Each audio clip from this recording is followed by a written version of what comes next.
So what does it really mean to be resilient? I'm not just talking about being tough. I'm talking about being adaptable, being aware, and feeling totally in control no matter what comes your way. Well, today we're going to dive deep and find out. We're breaking down the incredible lessons from former Secret Service agent Evy Poumpouras' amazing book, Becoming Bulletproof. Okay, to really get what bulletproof means, you got to start with the exact opposite feeling: complete and utter helplessness. For Evy Poumpouras, that moment was 9/11. Picture this. She's a new agent, and she's running towards the Twin Towers while everyone else is running away. She's in the middle of chaos, seeing things no one should ever have to see. And the worst part?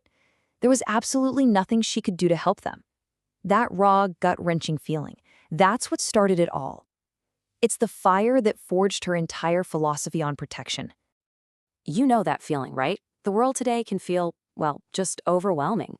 There are big picture threats, then there's just the daily grind of anxiety.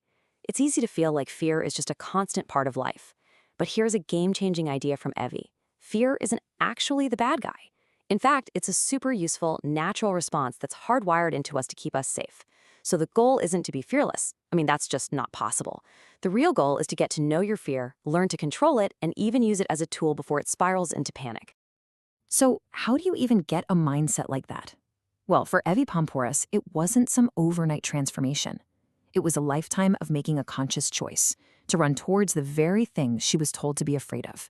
And that's what turned her into an elite protector. You see, she grew up in Queens, and her parents, who were immigrants, taught her that the world was a scary place. But instead of letting that fear shrink her world, she decided to do the exact opposite. She chose to defy it. First up, she joined the NYPD Academy, which pushed her to her absolute physical and mental limits. Then she leveled up, big time, joining the U.S. Secret Service, the people who protect world leaders. Every single one of those steps was a deliberate decision to look fear right in the eye and not back down. And that journey really reveals the first big pillar of her whole philosophy. Becoming bulletproof, it's an inside job. It starts from the inside out. Before you can even think about handling threats out there, you've got to build up your own mental armor first. So we all have this hardwired reaction to threats, right? It's called the F3 response: fight, flight, or freeze. Evy has this perfect story to explain it. When she was 16, she and her mom walked in on a burglar in their house. Her mom, she just froze, couldn't move. But Evy, what did she do? She went straight after him. That's her fight response kicking in. So you got to ask yourself, what's your default? Are you a fighter? Do you run? Or do you freeze up? Just knowing which one you are, that's the very first step to getting it under control. But here's the cool part. What if you could actually train that instinct? Evy shows us how with this really powerful idea called the hormetic effect. The best way to think about it is like a vaccine, but for fear. The idea is you expose yourself to small, totally manageable doses of whatever it is you're afraid of. And over time, you build up a kind of immunity. You're basically training your brain and your body to handle that stress without hitting the panic button. Okay, so how do you actually do this? Let's say you have a fear of public speaking. You're not going to start by giving a TED talk, right? No way. You start small. First, you expose yourself. Maybe just give a quick toast at a friend's dinner. Then you assess how it went. Did your voice shake? Were you sweating?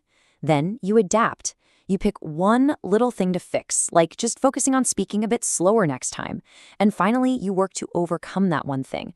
You practice it until it's mastered. It's this slow, step-by-step process that builds real, lasting courage. And you know what's underneath all of this? It's a massive shift in that voice inside your head. It's the difference between a powerless attitude and a powerful one.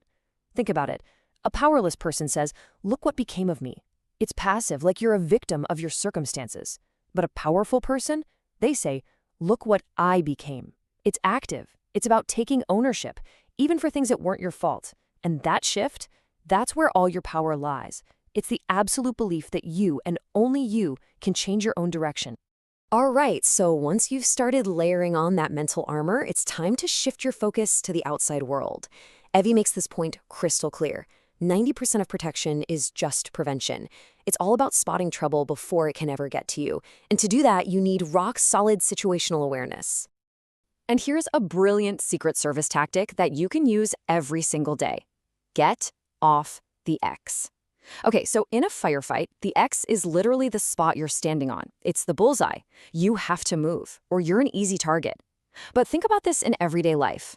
The X is that pointless argument on social media. It's that toxic conversation with a coworker that goes nowhere. If you just stand there and engage, you're making yourself a target. Moving, physically walking away, isn't weak. It's smart. It's a strategic move that puts you back in control and lets you decide which fights are actually worth your time and energy. Okay, listen up, because this next one could literally save your life. It's the huge difference between cover and concealment. Cover stops things that can hurt you, like bullets. Think a solid brick wall, the engine block of a car. Concealment just hides you from view. Think a flimsy curtain or a closet door. In a crisis, your brain has to be trained to scan for cover first, because hiding is good, but being protected is a whole lot better. So how do you put all this awareness into practice? It all comes together in what Evy calls the 5-minute plan. This is a quick mental scan she does every single time she walks into a new place. And look, this isn't about being paranoid. It's about being prepared. You just quickly assess the situation. Find 2 exits, map a mental route out, locate a hard room like a bathroom you could defend, spot things for cover, and then identify anything that could be used as an improvised weapon, a chair, a heavy coffee mug, whatever. It's a simple little routine that replaces that oh no feeling of panic with a solid plan. So when you put all these tools and mindsets together, it leads to a really crucial idea. The goal here isn't to become invincible. That's impossible. The goal is to become much, much harder to stop. And that brings us to the big metaphor at the heart of this entire book. Think about a real bulletproof vest. It's not just a single, solid piece of steel, is it? No, it's made of many, many layers of super strong fabric, all woven together. Well, your resilience is exactly like that. It's not one big heroic moment. It's all the little things, the skills, the mindsets, the choices, layered one by one, over and over until you've built something incredibly strong. Evy talks about the first time she was issued her vest. She felt how powerful it was, but she also saw its limits. Yeah, it protected her core, but her arms, her legs, her head, they were all still exposed. And that was such a powerful physical reminder of the truth. She wasn't unstoppable. Nobody is. But with every single layer of training, every bit of awareness, and all that mental armor, she became something way more important. She became harder to stop. So when it comes right down to it, becoming bulletproof isn't really about the threats out there in the world. It's about what's going on inside of you. It's a process of mastering yourself, your fears, your automatic reactions, your awareness of what's around you. When you do that, you gain the power and the strength to handle anything, and I mean anything life decides to throw at you. It is the ultimate form of empowerment.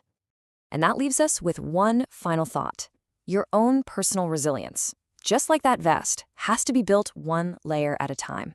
Maybe your first layer is just figuring out your own fight, flight, or freeze response. Or maybe it's trying out that 5-minute scan next time you're at a coffee shop. It could even be as simple as consciously choosing to have a powerful attitude today. So the question I want to leave you with is this: what is the first layer of armor you're going to build?